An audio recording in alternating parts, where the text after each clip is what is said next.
आरक्षण बचाव. काँग्रेसचे नेते राहुल गांधी यांनी अमेरिका दौऱ्यात योग्य वेळी काँग्रेस आरक्षण रद्द करण्याचा निर्णय घेईल असे स्वच्छ सांगून टाकले. We will think of scrapping reservations. We will think of scrapping reservations. We will think of scrapping reservations. पोटातली मळमळ अशी बाहेर आली. देश या स्वयंघोषित युवराजच्या मालकीचा असल्याच्या थाटात यांनी मुक्ताफळं उधळली. मित्रहो, काँग्रेस आरक्षण विरोधाच्या तपशिलात जाल तर तुमचं पित्त खवळेल हे नक्की. भारतीय घटनेचे शिल्पकार भारतरत्न महामानव डॉक्टर बाबासाहेब आंबेडकरांनी आरक्षणाचा लढा सुरू केला. आरक्षणाला मुळापासून विरोध केला तो काँग्रेस पक्षानेच. डॉक्टर बाबासाहेबांच्या राजकीय, शैक्षणिक आणि नोकऱ्यांमधील आरक्षणाच्या प्रस्तावाला काँग्रेसच्या वरिष्ठ नेत्यांनी कायम विरोध केला.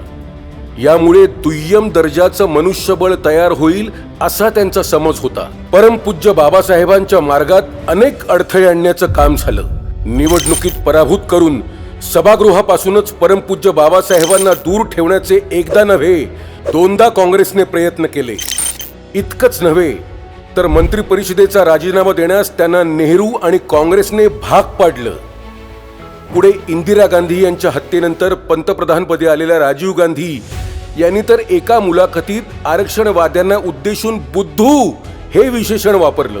संसदेतील भाषणातही राजीव गांधी यांनी आपली आरक्षणासंदर्भातली दिव्य मतं मांडली होती.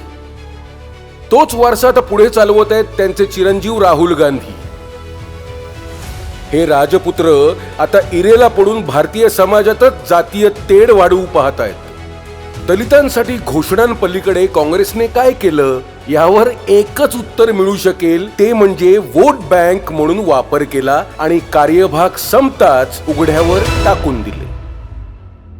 पण ज्यांना त्यांनी आयुष्यभर हिणवलं त्यांनी दलितांसाठी आणि संविधानासाठी काय करायचं ठरवलंय ते पहा.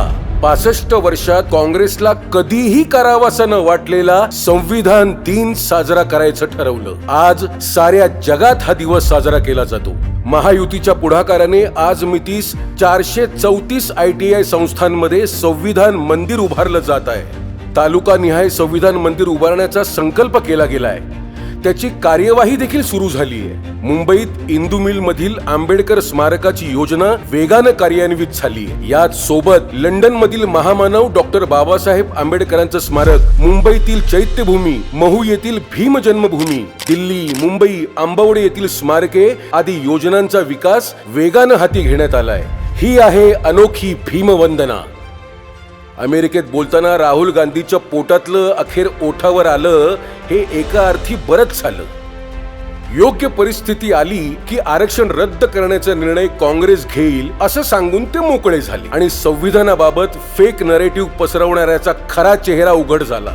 आरक्षण हे दलित वंचितांचं संरक्षक कवच आहे, उद्धाराचा मार्ग आहे. ते नष्ट झालं तर संपूर्ण देशच मोडकळीस येईल. पण सत्तेसाठी काहीही करण्याची तयारी असलेल्या काँग्रेसला त्याची पर्वा नाही. वेळीच ही मानसिकता नेस्तनाबूत केली नाही तर वेळ निघून गेलेली असेल.